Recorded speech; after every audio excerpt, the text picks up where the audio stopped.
Now, you've actually on the road at the moment. Obviously, today you're at HMV Yeah. promoting the new single, Yeah. In My Bed, and You Sent Me Flying. Yeah. A double A side, 2 strong songs off the album, but why Thanks. double A?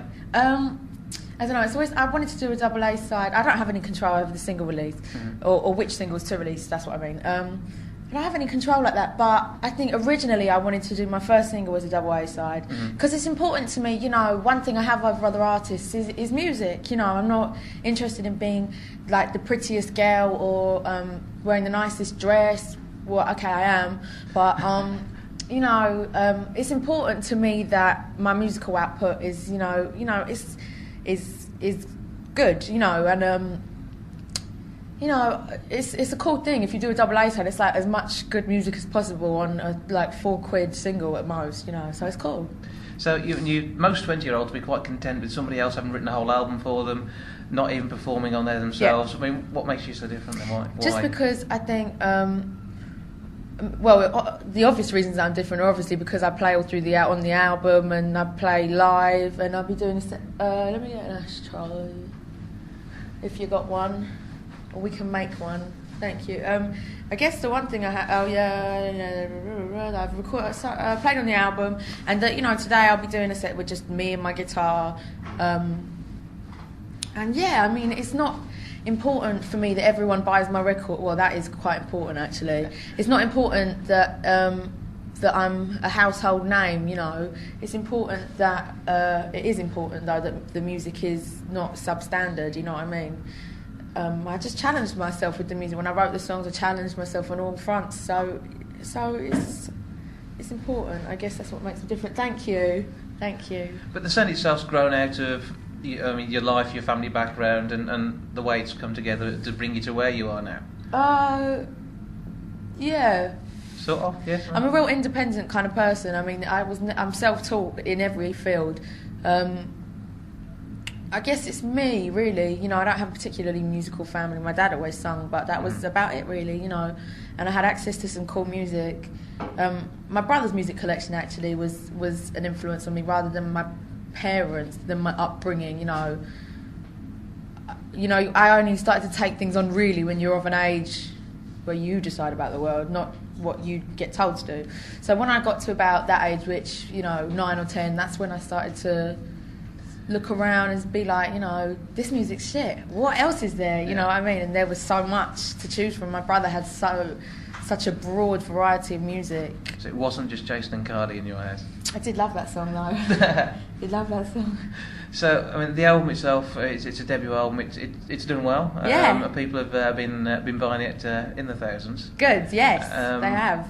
And what really, how does that make you feel? I mean, it's wicked. It is a wicked feeling to have people, you know, to know that across the country, people have got I don't know the figure, but, you know, over 100,000 people have got my album, you know, my music, myself in their house. It's crazy, yeah. Now, you were nominated for 2 Brits, didn't quite go to plan, but you got the Ivor Novello Award nomination for Best Contemporary Song. Yeah. And you're happy to be categorised? Is that what it is, Best Contemporary Song? Cool. Yeah. How does that strike you? I mean, that's cool. I mean, that's like a Ivor Novello is a serious award. You know what I mean? That's a real acknowledgement. You know, the Brit Awards is like the Pop Star Awards. You know what I mean? Which isn't good or bad. And that's cool. You know, the Brits. It's all fun, innit? It's all in fun, and it's. I hope everyone made a lot of money off that night. It's recognition again from within the industry, though, and a chance to hopefully take a step up the ladder and continue to get yourself noticed. I mean, the nominations were. I wouldn't have gone gold, I don't think, I don't know, but I wouldn't have gone gold if I wasn't nominated, definitely. And now I've got the sticker on my album, Brit nomination. It's cool. It moves the units, that's the important part. Where do you go from here? A successful debut album, a single now. Hopefully, have you had a midweek chart? Do you know where it's going at the moment? I don't know. Not a clue. Okay, right. Oh, so I should really know that. Somebody should over there. I don't want to know. I don't want to know. I'm sure it'll work out. Okay. So a debut album, single on the way, at the shops. I mean, But what happens now? Are you having time to sit back and think about what's going on and get ready to write more songs? Yeah, I mean, the music, I write music a lot, but the lyrics are harder for me. I'm not going to be the person that comes out and writes that second album like fucking journalists or media. That's so tired. Like, not even journalists want to hear songs about themselves, you know what I mean? It's just boring, and that's something... I always try and be different, so I guess it's going to be different, but in keeping of Frank, you know, using the same musical ethics, but you know, I want to use similar instruments. I want it to be more like a session. I want it to sound like I did it in 4 days, you know what I mean? I want the songs to run on from each other and kind of be like that, even though it will definitely not take me 4 days to do it. And yeah. Heavily produced but still lively. Yeah, you know, it's important for me, as always, to make beat-driven jazz, or should I say straight jazz and hip-hop together. Or it's important to me to make new hip-hop because I am jazz, and that's just what I come from. That's the music I come to most naturally. So, yeah, I mean, I can't wait to get my head down. I've got the studio in my house now. I just got to get it set up and finished, and then, you know, I'm off, really. I can't wait. Now, you've recently done a tribute to Billie Holiday. Yes. I mean, how special was that? That was amazing. That was Monday night at the Barbican. That was just so good. That was so good. I mean, someone said to me, I had an interview, and they said to me, you just looked so happy to be there with the people. You didn't even look like you gave a shit about the audience. And I was like, oh, was there an audience there? I just didn't even know. I'd like with the band that were so amazing. All of the band are all solo artists in their own right. You know, we had Terry Lynn Carrington, Frank McComb on Rhodes. It was just ridiculous.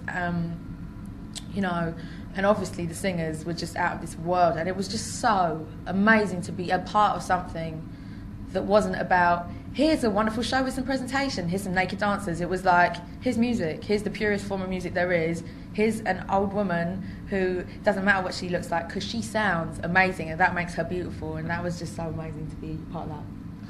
And if there is any artists you'd maybe like to find yourself in a similar position to at a later date, any events you'd like to be part of?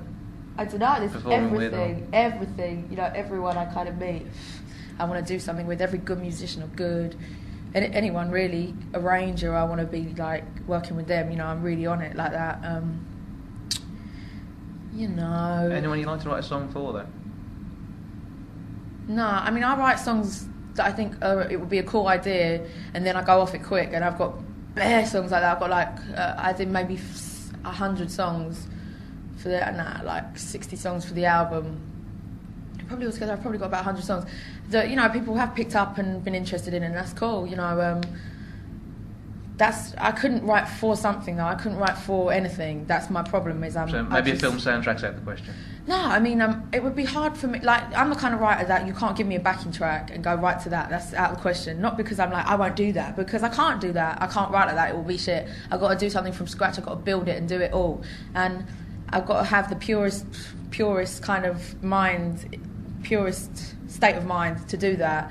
And if I had to write for people, I would just be like, I don't know, I wouldn't be able to do it. I wouldn't give it my 100%, which is the way I like to approach everything. So I don't know about that.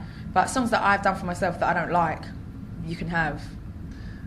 You can have them. I probably couldn't perform them anywhere near as well as you could. So it really, it's a music that's about an expression of how you feel at that time.